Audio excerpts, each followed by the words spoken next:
Welcome back to the United Podcast, the podcast official Man United Supporters Club here in Sydney for your match review. A live match review because usually sort of full time is 3 a.m. on a Monday morning, but here we are 10 o'clock on a Saturday night, Australian time. Man United have just finished over in Perth and finished their Australian leg of the preseason tour. I wouldn't say disappointing 2-2 draw, but such a very good sort of positive performance in the first half, 2-0 up. And I think like the last time we played Aston Villa, I'm sure we're a 2-goal lead for a 2-2 draw against Aston Villa, but it is just pre-season, so we'll sort of dissect the importance of the result and sort of weigh that up against the performance, because it definitely was a game of two halves. I'm very much like that match a couple of months ago now. But got Adam with us for his pubcast debut. Good mate of mine. Obviously had a few beers with him over in Melbourne. It was only a couple of days ago, Adam. Time does fly. Manchester United, they're heading out of the country at the moment, but obviously another member of the Man United Supporters Club here in Sydney. So we'll get to everyone in the live chat and sort of talk all things Man United versus Aston Villa. But first thing, Adam, how's things? How have you recovered from Melbourne? And also on the match, you enjoy the Saturday night football for Australian fans? Good. I don't think we'll ever get a time this good ever again. Usually the 3 o'clock Monday morning, like you were saying before. Melbourne was great. Good seeing United first time ever live. But today's match was all right. First half good, second half not as good, I don't think. Well, yeah, definitely a game of two halves, and we'll get into that in sort of the pitch. I think that's a discussion on itself in terms of the pitch, and not just in Perth, but the MCG as well. I don't think Australia cover themselves in any glory in sort of the state of the pitches we sort of dished up for Man United. I think Man United, if it was simply down to football terms, I don't think they'll be in a sort of hurry to return to Australia, given what we have unfortunately served up. But look, there were sort of extreme conditions, which you can't do anything about. But it was a shame to see how sort of heavily impacted the pitch was, especially in that second half. It wouldn't say it was unplayable, but for professional footballers, it pretty much sort of did rival that sort of unplayable level. But I'll just say to get g'day to some guys in the live chat, a couple of guys who were with us in Melbourne. Vin, good to see you. Antonia, as always. Even Ian from Perth is over in Perth. We just moved the Cows off the field for tonight's fixture. Yeah, so over in Perth, Ian. It was disappointing to see. At the end of the day, in regards to a football match, it was the same for both teams, so there can be no complaints. But in terms of, I think, a huge concern a lot of football fans have going into any preseason match, and especially you look at our squad depth, you start looking at injuries and players rolling ankles on a field like that, and there was definite concerns in regards to that. When I saw the rain earlier in the day, I was thinking, yes, you do want to see Man United's strongest 11. You do want to see sort of Erik ten Hag implement his strongest 11, give them as much time as possible. However, I was almost saying just play the weakest team possible, like rest everyone for the couple of games back in Europe ahead of the season. And Prem, good to see you, mate. Hope you're well. And Sweets here, how I big up Callum Chambers, former Arsenal man, doing a job. Yeah, just as I was a bit of an Arsenal fan here, so fair play. You're always welcome, mate. But in regards to that, yeah, Callum Chambers obviously scored the goal. I actually missed the goal. I was setting up all these streams sort of thing and sort of ready to go at 10 o'clock Australian time. Oh, Callum Chambers has scored for Aston Villa to equalise 2-2. So to change it from a 2-1 win to Man United to a 2-2 draw. But in regards to Adam, we'll get your thoughts. Firstly, let's start on the positives, the first half. There's no hiding from that. It does feel a while ago now. However, it was extremely positive in my opinion. I think, again, in tough conditions, I think it's very easy to sort of sit back and watch it on a TV and say, okay, yeah, just pass the ball, that play. On a pitch like that, it is very difficult to do that at that sort of intensity and that level. The players were pinging the ball around and it was sticking, and it was just a very sort of strong continuation of what we have seen in previous games. There is definite Ten Hag is getting his message across and the players are delivering. Yeah, I agree. I think first half we were obviously better. Another good goal for the first goal for Sancho. Good build-up play to it. But second goal was good ball from Fred, I thought. I think it was just in our half, maybe, to Sancho. And then obviously the own goal from Matty Cash. Because it's one of those ones where I wanted to discuss the first goal as well, but just on that, we'll start because it's not really much to discuss in regards to the second goal. But Marcus Rashford, it's one of those ones I think I even heard over the stadium announcer credit the goal with Marcus Rashford. Now, obviously, you see the replay. It's not to criticise Rashford, but a horrible shot. He gets it completely wrong. It's almost going out back for a throw-in, hits Matty Cash and goes in. But ultimately, it is a ball from Fred, something he sort of does have in his locker. He does have that technique to be able to ping that long ball. Can he do it consistently? Very accurate. That's an answer we'll get further on into the season. But Jaden Sancho is starting. Jaden Sancho, there when he gets in behind, whether it be on the right or the left, let's imagine him on the right now a lot of the time. he is a player who gets in behind in those positions quite a lot, but he isn't a player that he's not rapid. He's not Marcus Rashford. He's not a Dan James. He's not a player like that who just sprints past players. But he just has a knack of being able to get in behind people. I'm just thinking, what do you put that down? Is he quicker than I give him credit for?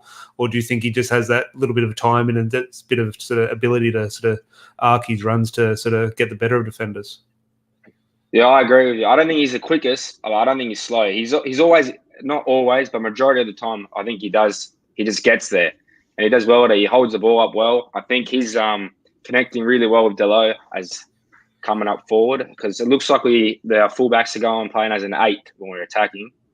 But so Sancho, I think he's looked like he's improving. I think he's going to go well under Ten Hag.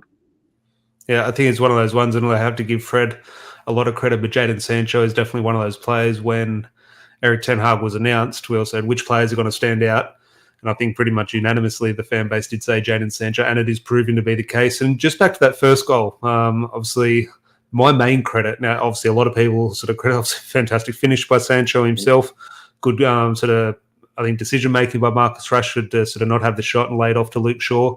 But the goal for me was made, I forget who had the ball. To be fair, it was probably Sancho or Delo, probably had the ball on the right, played the ball in the midfield. I forget if it was a combination of Fred or Bruno, someone in the live chat. Tell me how the ball got out to Marcus Rashford. But the goal for me wasn't made from the cross from Luke Shaw. Okay, yes, it's a good cross to Jaden Sancho. It's a good run around Rashford. It's a good delivery. However, the goal was made from Luke Shaw in his own half. When that ball started to come across midfield, Luke Shaw got on his bike and put the effort in for a sprint to get forward 50, 60 metres. And that's something that ultimately, if the ball doesn't go in, we're not mentioning that run. We're not recognising what a great run by Luke Shaw. But ultimately, the ball has gone in the goal, so we will recognise it. We will praise it. But that's something I haven't praised of Luke Shaw far too often over the last couple of years in terms of that proactiveness of getting forward, in terms of there's no guarantee of a result. So Luke Shaw sometimes says, well, if I'm not guaranteed of a pass or not guaranteed of a goal here, I'll save my legs. I won't do that run.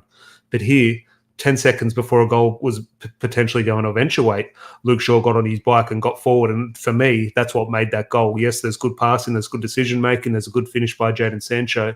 But that goal, in my opinion, is simply down to Luke Shaw's desire to get forward.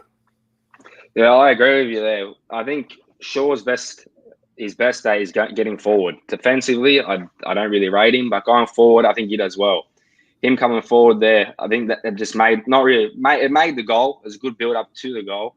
But I think Rashford held his run good to not be offside as well. If you seen, because he looked like he was about to sprint through, and then he could possibly offside. Rashford last season was ordinary, as we all know, and then offside a lot. But yeah, Shaw did well there. Good cross, and then it was a simple finish from Sancho, but it was a good finish. What do you think in regards to, I just see a comment here from Munzi, which we'll get into in the second half of the podcast in regards to the second half performance, but De Gea, in regards to the second goal, we'll get into all that and sort of the Aston Villa sort of comeback. But in regards to the fullbacks, I think he's one player, and I think the sort of transformation probably started under Ralph Rangnick with Diogo Dalot. Now, Diogo Dalot wasn't perfect last season, but I think he's someone who sort of took his chance under Ralph Rangnick and sort of stayed to claim to be the first choice right back when he simply wasn't the case under Solskjaer. So I think Diogo Dalot has improved in this sort of past 6 months, 7 months. But ultimately, he's almost taken it on to another level in this couple of weeks under Eric Ten Hag. And the left-back situation is very interesting because here we all were a couple of days ago saying Malaysia is going to be first-choice left-back. Now here we are after a positive first-half performance. We'll probably go, well, hang on now, Luke Shaw's probably got the first start against Brighton in a couple of weeks' time. So left-back is almost up for grabs at the moment. I think our opinions might change a couple of times over the next couple of weeks. But Diogo Dalot's obviously got that right-back spot pretty much nailed on. But I'm just thinking, is it lazy to just say, the fullbacks are so important for Eric Ten Hag? Or is it simply they are going to be that important and you could potentially see Diogo Dalot, I wouldn't say being Man United's main man, but you do look at the importance of, let's say, fullbacks for Liverpool, Andy Robertson and Trent Alexander-Arnold. They're almost their two main weapons. I know Salah and Mane and players like that get the sort of plaudits, but their two biggest attacking outlets are their fullbacks. Do you think that is what Eric Ten Hag is sort of trying to sort of implement? Oh, I think so. I think obviously he's got playing as a more attacking fullbacks, which is why Wan-Bissaka is not playing. I think Dalot looked like a completely different player under Ten Hag now. I think he's going to be one of our most important players. I didn't like Dalot. I honestly used to think Wan-Bissaka should start over him almost every week. But he looks completely different now. But I think it is very. I think our fullback's going to be one of our most important positions as a team. Going forward, and as like I said before, they come in as an 8, as it looks like. And I think Malacia did an interview today, maybe with Sky Sports or someone, and he said in the interview at Ten Hag, while we are attacking, he wants Malacia to go in as a midfielder as well. Yeah. It's definitely something I picked up. I probably didn't pick it up too much today. I'm not sure why. I maybe wasn't sort of analysing the game or what was happening, but something I picked up in the last couple of games, especially in terms of those fullbacks sort of really dropping into midfield and creating that overload in that central space. It's not something that might have happened very much in this game. I'm not quite sure, but it's not something I really picked up too much in this one. I'm sure someone in the live chat can say it was a definite thing. Do let me know. But in regards to that, it is interesting because Aaron Wan-Bissaka, I was along the lines of you, maybe in that sort of battle, who's the better right back a year or two ago. It was Aaron Wan-Bissaka for me, and I like both players. I still like Aaron Wan-Bissaka. And again, he's come on in the second half team in a very weird game where preseason game, it's stretched, obviously, the weird conditions. Aston Villa are on top, so it's hard to judge Aaron Wan-Bissaka. It's unfair, in my opinion, to sort of judge him too harshly in comparison to Diogo Dalot. However, if I'm just pretending I'm Eric Ten Hag on the sideline watching Aaron Wan-Bissaka in that last 20 minutes, if you're just sort of really harsh on him, you probably Eric Ten Hag could very well be saying, "Well, that's the last time I'm going to see Aaron Wan-Bissaka in a Man United shirt." There's simply from that display there, and again, it's harsh to sort of single out that display, but from that isolated 20 minutes, you can't see a future for an Aaron Wan-Bissaka. He has to be sold in an Eric Ten Hag system. I can't see a future for him at all because, as we've seen Dalot, he's attacking all the time we got the ball. He's always upfield. He's up there all the time. And then, as we know, Wan-Bissaka is not good going forward. And I don't think. What if Dalot gets injured? We have to rely on Wan-Bissaka to do that role. He can't play that role. And then, like I said, Dalot's connecting up with Sancho really well. That connection goes because Wan-Bissaka, he's not very good at attacking. He's not be able to connect with Sancho. I think we do need a new right back. I do see Wan-Bissaka leaving and us signing a right back. So what happens there? What happens there, though, in regards to, we've got the left back situation. So we've got Shaw, Malacia, worst case scenario. Alex Tellez stage, you've still got Alex Tellez, international fullback at left back. So left back, no one's coming in. You got good depth there. Even if Tellez leaves, you got depth. At right back, let's say Aaron Wan-Bissaka leaves. It's best for both parties. He moves on. You got Diogo Dalot. You say you want to improve the right back situation. What do? Do you go out and buy a first team player, someone who's better than Dalot? Do you buy a backup right back and Dalot's that main man? Do you pin all your hopes on Dalot and you have Ethan Laird as your understudy? In terms of what do you do in terms of, because we still have other areas that need investing. You do need another midfielder. You potentially do need another striker. So how much weight do you put on sort of bringing another right back in? Well, I also think we need at least 3 or 4 players. Like, as we've seen, our depth, we don't really have much depth. And Dalot has looked like one of our best players in preseason. I know it's only preseason, but he's looked quite promising. He looks like he can start for us I would say week in, week out, but obviously there's a lot of games, so he won't be playing every week. But I do think I'd sign a second choice right back. I think that's what I do. But also, if you spend the money on a second choice right back, then Dalot doesn't perform to a certain level, and then obviously we don't spend out. We go and blow big money on a right back, and he's not as good either. It's kind of a waste of a signing and waste of money. Yeah, no, it's a very interesting situation. Look, would I put it past United bringing out a fullback? No, I wouldn't. I think Man United love a fullback signing. And it'll be interesting to see what happens. But at the moment, in terms of the way Dalot is performing, and players do need to be, I know it's only pre-season, and if he has a stinker against Brighton, we're thinking, why are we putting Dalot? He's not good enough, sort of thing. Now, I don't think that's the case, but that is the fickle nature of the fan base. However, I do think players need to be rewarded, and he's taken his chance, and not just in this pre-season. I believe he's taken his chance during the Ralph Rangnick era. I think he's someone who wasn't first choice. He wasn't getting a sniff at all. He spent the previous season out on loan at the expense of Aaron Wan-Bissaka. He came back. He's on the bench at the expense of Aaron Wan-Bissaka. Ralph Rangnick came in, and he was almost the first change. So I think Diogo Dalot definitely needs a lot of credit, and I'd like to see him start as first choice right back going into this season. Now, we will move on to the second half display. Make sure you do leave a like on the video if you were pleased with that first half display and the 2 goals. But was there anything more positives before we get into the second half? From that first half, any maybe performances you sort of want to highlight? No, really. I think just Sancho and Rashford were our 2 standouts in the first half. I think they did look very sharp. Even Bruno looked really well. But a player that I want to succeed at United, but I can't see him succeed at United is Van der Beek. He just didn't look Hard like one. he was even there in that first half. It's a hard one. Let us know in the live chat what you think of the Donny van der Beek situation, because I think he's a sort of a player all Man United fans want to get behind. Or we all felt for the way he was treated under. I hate to use the word treated, but the way he was used under Ole Gunnar Solskjaer and the way things sort of turned out. We sort of do want him to succeed. We all think, well, under Eric Ten Hag, he will succeed, he very well might. However, the evidence we have at the moment thinks that could be very tough. One, maybe just down to quality, but also in regards to numbers. And you mentioned there, and look, I completely agree, Adam, in regards to we have no squad depth. However, you do look in that midfield area, and I agree, we're so thin. However, I then look at a Donny van der Beek situation. I made this point to Rob last night. We've almost got too many numbers, because then you look at no matter what anyone thinks of a Fred or a McTominay, they're two players who are going to be utilised within the squad. You have a Jimmy Garner there, who I think a lot of us want to see sort of come in. You've got potentially a Frankie de Jong. You've got a 70, 80 million pound signing, potentially walking in there. Maybe Alessandro Martinez in a defensive midfield position. You've got Christian Eriksen who can play in midfield in that attacking area. You've got Bruno Fernandes, his first name on the team sheet. And I'm just thinking, yes, we have no squad depth, but in midfield, it's hard to find room for Donny van der Beek. I agree. And then with Eriksen coming in as well, where does he fit? Does he come on for Bruno? And I know Bruno's not quite fitting well into the game, or Bruno's tired, or he needs a rest. But because I see Eriksen as a 10, I don't see him as an 8, especially under Ten Hag. But we'll see. We need a 6 desperately. Fred was in the 6 in the first, the whole game that he was on. First half, I think he did well, but second half, few times he lost the ball. Lost the ball deep in our half as well. Few bad passes, but it is pre-season, and it was a really poor pitch. But that is for both teams, so you can't really use that as an excuse. But yeah, I'm not sure with Donny van der Beek. Yeah, look, it's one of those players that we do need to afford him time. I know he's been here a while now, but it's a sort of clean slate for everyone. And it's bad pitch pre-season. It's going to be a long season, and we're definitely in the Europa League. You're going to need to utilise your squad. So Donny van der Beek will have a lot of games this season.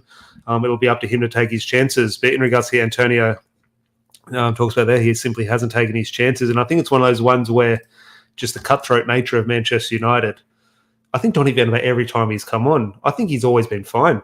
I think he's been good, and sometimes you think, well, if he's not a 10 out of 10, he's been an absolute flop. Well, that's not the case. I just think at Man United, to be able to take your chance, you do need to be 10 out of 10. If you're not, unfortunately, you are going to look like a flop. And that's not to criticise Donny van der Beek, but he just needs to do that something more, and whether it's grab a goal. And that's not his game. He's not in there to score goals, but he just needs just something more. I don't think there's an effort thing. I think he's given 100% effort. I just think he just needs that bounce of the ball to give him that little bit of confidence to get on the ball sort of thing. But look, fingers crossed he sort of can turn it around, because there is obviously a player there. Ian here saying, Donny, as someone I've always wanted to turn out great, but I've not seen a fixture where he outplays other options. Eriksen making it even harder. Garner rising, and someone I'd rather see play.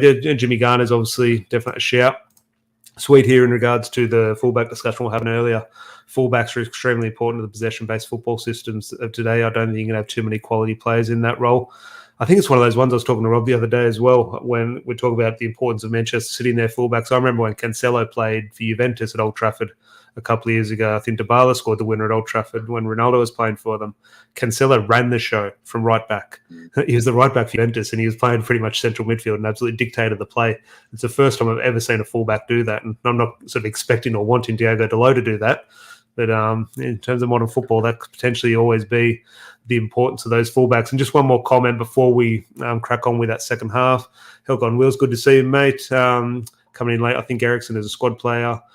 Remember how we have a lot of midweek games. Look, it's going to be, especially, I've always forget the World Cup is on as well. It's going to be a very congested fixture list, and I think every player is going to have an important role, especially those players who don't go to a World Cup. I think they're going to be so crucial around that Christmas period, both pre and post tournament. So we'll be interested in viewing. But on the second half, Adam, we'll discuss them a little bit before we went on air, and I'd love to get everyone's thoughts in the live chat. I think a lot of people will be disappointed. Now, maybe I'm old school, and tell me if I'm a little bit delusional in this, Adam, and in the live chat, do let me know. I actually enjoyed the second half more. I look at it from a manager's and players' point of view, where when you're attacking, when you're going and scoring goals, it's all easy. You could run an attack all day. You don't get tired. The moment you have to do 5 meters of defending, you start breathing heavy, it is much harder to react to the opposition. Now, yes, do I want to see Man United go and win 5-6-0 every week? Of course. However, it is pre-season. I do want to see the players worked. I do want to see them under the back foot or on the back foot. I do want to see them put in uncomfortable situations. I do want to see Ten Hag have a look at players who aren't having the greatest game. What are they made of? How can they get themselves out of sticky situations? So, yes, I preferred seeing the first half and the good football and the goals. But in my opinion, in terms of what I need out of pre-season, in terms of fitness and players facing challenges, I actually kind of preferred the second half. Now, yes, I know it was disappointing conceding 2 goals, but just give me your thoughts on the way the second half did play out. I didn't enjoy the second half at all, to be honest. I didn't enjoy it. I thought from as soon as the whistle went for the second half, I thought we got dominated, especially the first 15 minutes of the second half. Sure, I thought he was good in the first half, but second half when Leon Bailey came on, he destroyed him. I think he gave him too much space. Even Lindelof, he looked shaky. I think Maguire played well today. I think he's got his lot of haters and everyone doubting him and always giving him stick. But I think so on pre-season so far, the last 3 games he's played, the 2 in Melbourne and the one today, I think he's done well. But and then Delo, like second half, I didn't enjoy it. Well, was there a reason in your opinion, was there a reason for the drop off in performance, or like the players tired, or did Aston Villa just get on a bit of a roll and Man United were unable to deal with it? Was there a tactical change you sort of saw? What do you think the difference was? Because both teams continued with their sort of first team lineups. Yeah, I think Villa actually brought in a couple of players, and I think that's what Leon Bailey. He was a big difference. They did too, didn't they? Yeah. I think Danny Ings came off as well for someone. I can't really remember who, but we had an unchanged team for the start of the second half, but they just came out quicker than us. It looked like they wanted it more, but I'm not worried about it. It's only pre-season, but we'll see. Even when a lot of the youth players come on, they looked all right. They did all right, but I think they're good on the. I think their young kids are better on the counter. They can't really hold possession, but I understand that they were versing not almost a full squad of Villa, but a strong starting 11 from Villa. I think they did it well. We talked about Aaron Wan-Bissaka, and I don't want to throw him into this discussion. Let's try and keep it to that first 11 who continued the start of that second half. We talk about positives Erik ten Hag will see in that first half and the good performance. In that drop-off, in that first 10, 15 minutes of the second half, was there sort of anything alarming that Erik ten Hag would see, or do you think it was just one of the ones we're a little bit off the pace, Aston Villa were the better team, or do you think Erik ten Hag, there was something that, hang on, this player's maybe not as good as I thought he potentially was? I think there's a big difference with Fred. Like I said, I think he was really good in the first. Second half, he lost the ball a lot, and when your 6 loses the ball and you're deep in your half or you're near the halfway line, and then Villa on the counter attack, I think that gets us there. And we play a high line now under Eric, and then as we see, that Shaw's always up when we're attacking. So then I'm not sure how it's going to work. Obviously, Eric's better manager than I am, but I don't know. We got caught out on the counter, I think. I just like I said, I think they just started coming out stronger and quicker than us. Yeah, I think it's one of the things when we saw our starting 11 at the start of the match. When I saw Aston Villa's team, I think it's a stark reminder of the quality in the English Premier League. There's a lot of those players who you'd take at Manchester United. I think a lot of people listens to this wouldn't know I'm a big fan of Jacob Ramsey. I think if Man United went in for him, I think it cost 60 or 70 million. Oh, he's a good player, yeah. You look at the quality, and I think a lot of Man United fans wanted Kamara. He obviously plays at Villa now. You look at Coutinho, who's obviously quality. I think a lot of people want Watkins as a potential striker. So Aston Villa now, no matter how their season sort of panned out, they do have quality, and I think a lot of teams in the Premier League do that. So when a team like that sort of does play well against a team like Man United, you think, well, hang on, they are professional footballers. If we want to go and buy one of those players, they're going to cost us 50 million. So they do have quality, but I think in our mind, we see Man United against Aston Villa, and we think of 2002 or something, where Man United would just roll up and sort of smash that team 4 or 5-0. Well, that's not the case now. Teams in the Premier League have quality all over the pitch. I'm just thinking if that team plays well, they're going to cause any team trouble. They're 2-0 up against Manchester City a couple of weeks ago on the last day of the season. So I think it's one of those ones where you don't want to give a team like Aston Villa or Steven Gerrard credit, but they are a professional team, and when they do play well, it's going to be hard for anyone to deal with. And Man United, again, with a sort of weakened squad late in that second half, relatively dealt with it. Just a shame if you are worried about the result. A little bit of disappointment sort of end of the 90 minutes. But ultimately, nothing definitely to sort of get worked up over. Viking here, good to see you, mate. Fred's ball to Sancho's second goal was awesome. Yeah, I'm going to give Fred all the credit, in my opinion, for that goal in terms of that pass. If that's Harry Maguire and Victor Lindelof defending that long ball, I'd have a few sort of concerns. I think it was a pretty straight ball they should have dealt with. But ultimately, I'm a Man United fan, so I'll just praise the ball by Fred. And Jacob Ramsey, exactly. I think he's a quality player. Now, did he do enough in terms of swaying Eric Ten Hag and sort of swaying from Frankie de Jong to Jacob Ramsey? Probably not. I still think Frankie de Jong is the main man in Eric Ten Hag's eyes. But is there anything else in regards to that second half performance? Is there a young player? Now, we were sort of backs against the wall, but was there, I know Hannibal came on and kicked a few people, even wanted to kick Ashley Young before he remembered, hang on, he's a Man United player. I won't do anything to him. But was there a young player who sort of did something, or was just, unfortunately, just the way the game wasn't much to shout about? I thought Garner did okay when he came on. Obviously, first game back from his little injury he had. I wanted to see more from him, but obviously we're just going to see limited minutes today because he's obviously just coming back from injury. Hopefully, we see more of him when we verse Atletico Madrid next Sunday, I think it is. Or Saturday. What's the bigger game for you there? I'll just get and let us know in the live chat in terms of this. Is a very weird situation. A lot of clubs do this. Man United haven't often done it in recent years. There's once or twice they have done it. But in regards to the way these fixtures line up here, I just thought this is an Australian time. So next Saturday night, Man United play Norway. I believe it's in Norway against Atletico Madrid. And then on the Monday, so Monday fixtures against Atletico Madrid, then at home to Rayo Vallecano. So you assume they're going to be two different teams. Now, Adam, if you're Eric Ten Hag, what's the more important game? Is it the tougher game against Atletico Madrid in preparation? Let's say one team is going to play one game and that's going to be the team that plays against Brighton. Who's the first team playing against? Vallecano on the Monday or Atletico Madrid on the Saturday? I think Atletico. I think they're actually one of the best teams to play in pre-season because we know Simeone likes to sit back, park the bus. I think that's good for us because when we come up against these Bournemouth or whoever we want to use, I'm not saying Bournemouth are not going to be good, but they like to sit back and defend, and it's going to be interesting to see how we try to break them down.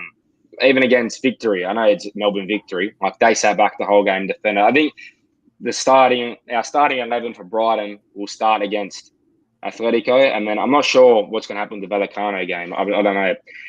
Will players who play on the Saturday play again on the Monday if they play 20 minutes on the Monday, or do you just rest them for Brighton, the opener?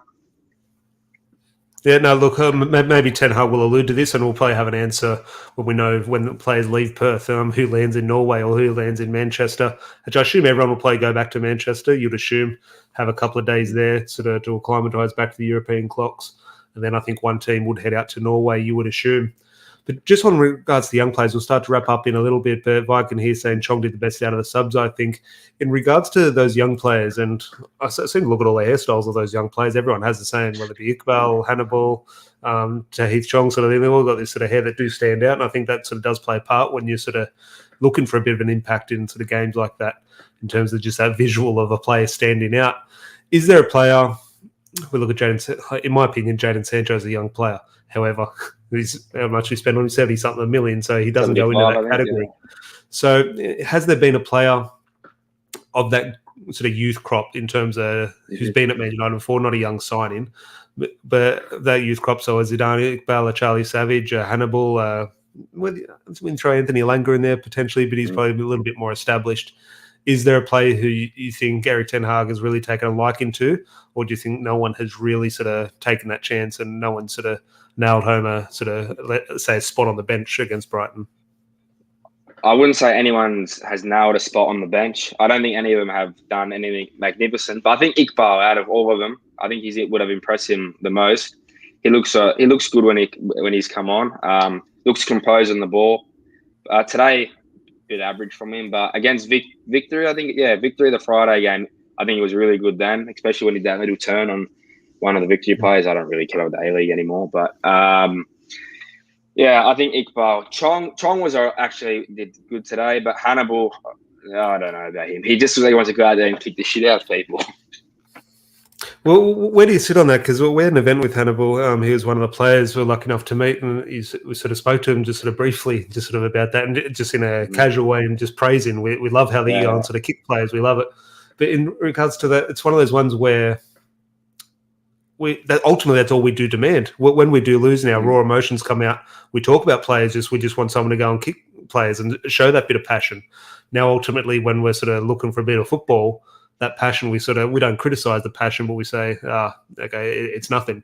But I'm just thinking, where do you find that balance on what Hannibal brings? Because obviously he's a good footballer, but ultimately what he's, I wouldn't say unfortunately shown, but probably what unfortunately he's shown at the moment, more so than his footballing ability, is that aggression. Now that is good, but ultimately sometimes that can maybe, I wouldn't say he sort of steps over the mark, but it's almost the main point of his game at the moment rather than his ability. Yeah, I think, that's what I think people are noticing more, his aggression. Like when we lost 4-0 to Liverpool, the second game, when he come on, just kicking the shit out of players. Like I can't remember who it was, but they were complaining. I think he got a yellow card and he was only on for like not even 5 minutes or something. Then today, every time he was near the ball, I went to kick Ashley Young, then went in for a 50-50 with the goalkeeper, almost kicked him straight in the face. I don't know. I haven't really seen much of him, but yeah, I don't know. I think more people are going to... I felt for him. He kind of played as a striker when he came on, and he's not a striker. Mm-hmm. So it's one of those ones I would like to see him a little bit deeper and play in midfield in his more natural position. But it's one of those ones where I talk about there being no room in midfield, Adam, and there's this debate, do we have no depth or do we have too much depth? It's very interesting on how you weigh it up. And I look at that, and Alex Tellez played in the number 6 in the second half. Yeah. I think that goes to sort of add weight that there is no depth if in the second string 11, Alex Tellez is playing in there. So it will be interesting, but we'll start to wrap up soon. But is there anything else in the second half or even the first half you sort of do want to touch on before we wrap up? I don't know. I think Ten Hag's got us playing a lot better football. I know it's only pre-season. And there's obviously going to be a change. There was going to be sort of a difference in style, but I wouldn't say I'm shocked, but I kind of borderline am shocked in regards to how quick the visible difference is in regards to what he is trying to implement. Like you can see when we had that ball, as I say, that first goal, when we were trying to work the ball from right to get the ball over to Marcus Rashford, you could see what was going to happen. And I haven't seen that Man United in years, even under Louis van Gaal or Jose Mourinho, two of the great managers. I haven't seen that potential. Yeah, I can see what Man United are trying to do here. And ultimately to see that, but then also for it to eventuate into a goal-scoring chance, you do have to, give credit to the players, of course. We criticise them so much, but ultimately we do have to give them praise. But ultimately, a huge amount of praise has to be to Erik ten Hag, because we look at Ralph Rangnick and say, okay, maybe he has the same sort of ideas and philosophy as Erik ten Hag. He didn't get it out of the players. Now, Erik ten Hag is getting it out of the players. Now, yes, pre-season, but ultimately, there is a visible difference, and you have to give everyone credit for it.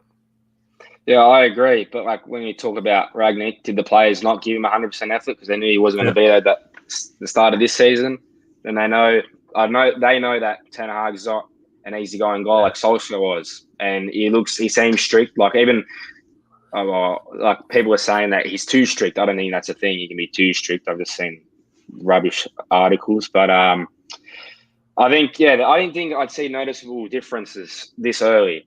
I thought it'd take a bit of time, maybe a couple game weeks into the season after full pre-season as well. But I'm not. We'll see. We'll see how it goes. I'll see Brighton. We all get excited now. Saying we played well against Palace, Liverpool victory. Then today we were a pretty good first half, second half. But then we'll see how Brighton goes week 1, I guess. No, everything does change, and we won't be caring about triangles or pretty football. We don't care if they're just lumping the ball up and it's an own goal off one of the Brighton players. We will not care. It is about 3 points. It is sort of funny how fickle we are as fans in terms of what our demands are. The Viking here saying for me, Eriksen starts over Van der Beek. Are you? I don't know if concerned is the right word, but we'll just finish on the 2 players we have signed. Christian Eriksen, that's been an official sign, and Lisandro Martinez has been announced as it will be a signing in terms of pending. I don't know, he's done his medical or it's pending visa sort of thing, but it hasn't had that official holding up the shirt sort of thing. So we're still a little bit to go in the Lisandro Martinez sort of, I wouldn't say saga, but unveiling. Eriksen and Martinez, you, again, not concerned, but yes, Man United have been on the other side of the world, so we're not expecting them to show up at training. But it's a little bit quiet there for you. Would you like to have seen maybe a picture or two at Carrington or something? Or yeah, that's what I was thinking last night. I'm confused. Usually whenever we sign a player, within a couple of days, you've got a photo of them holding up the jersey. Eriksen's we have had agreed terms of him, personal terms of him, for weeks now. I think before he even went to Melbourne, I think the terms were agreed.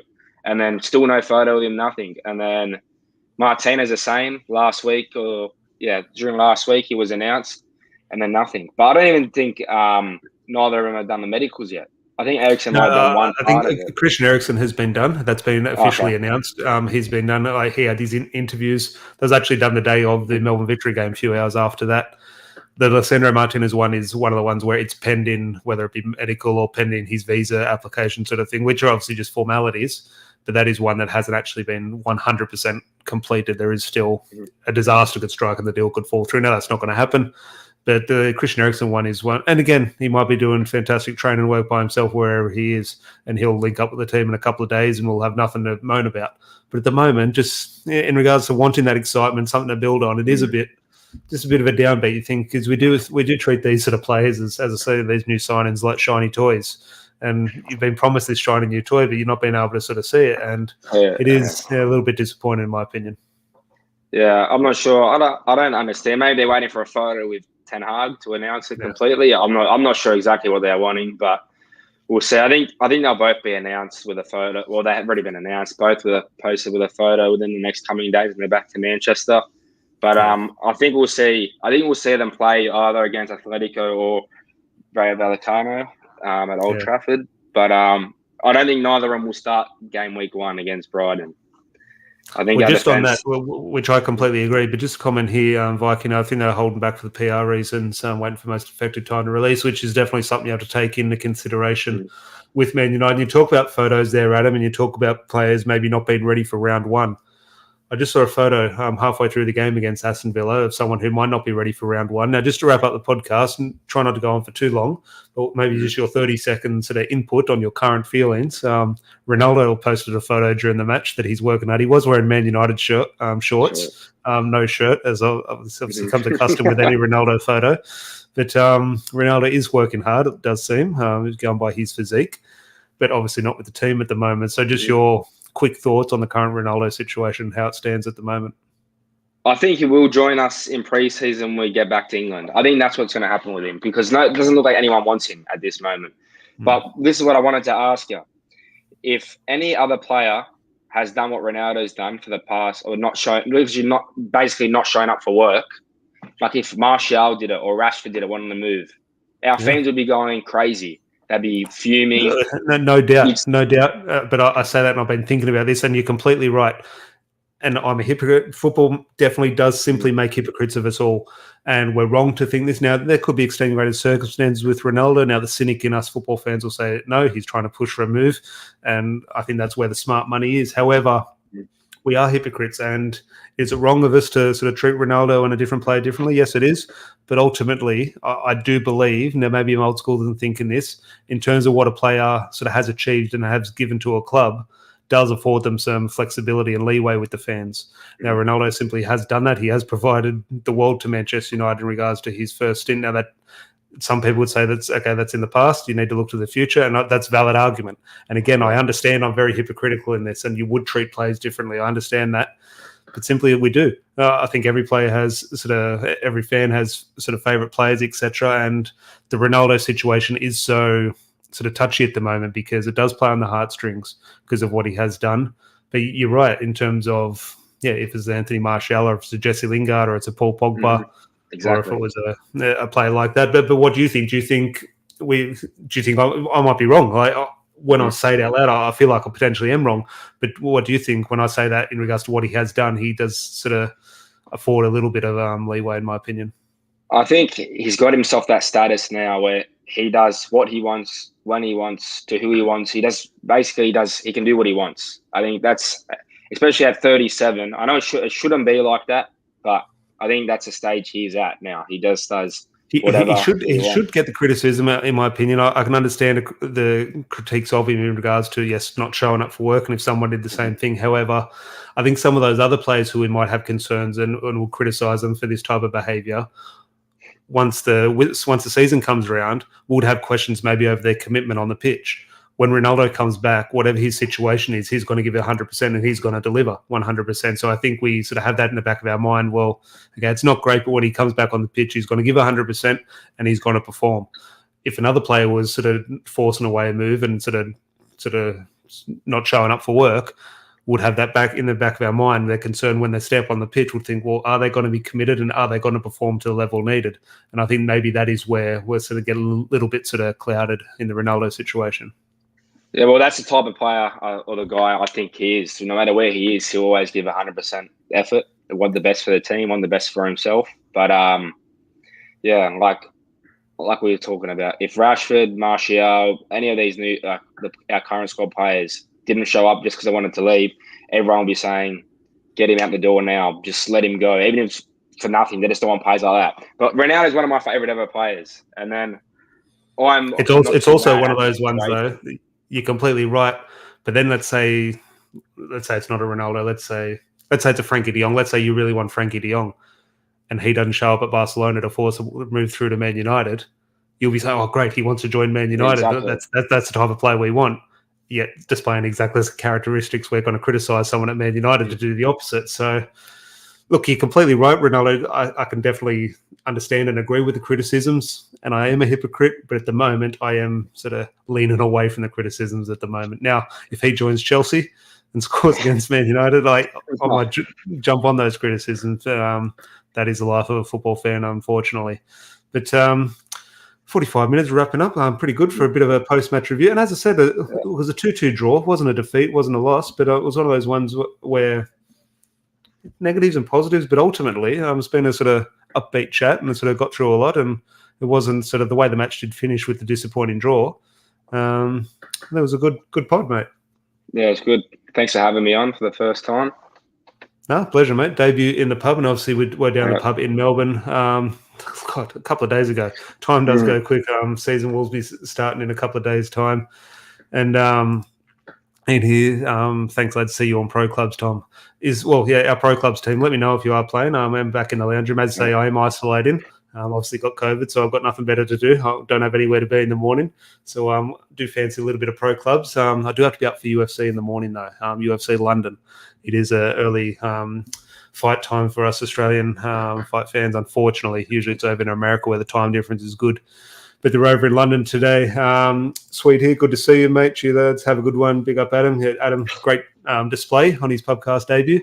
But I'd say if you are sort of happy with the Ten Hag direction and what you are seeing, regardless of the result, what you are seeing performance-wise, I think everyone can get behind that. Please do leave a like on the video. Make sure you are subscribed and hit that notification bell. We'll probably have a day off tomorrow unless there's a little bit of breaking news, but we'll definitely be back on Monday with another live show, hopefully discussing, Man United will be back in Europe, and don't know how many Man United staff has been with Australia over on the Australian tour, but hopefully when everyone gets back to Manchester, some of the important transfer dealings that do need sort of finalising can get done. You hope no one with sort of the pens or the fax machine numbers have been sort of hiding out in Melbourne and Perth.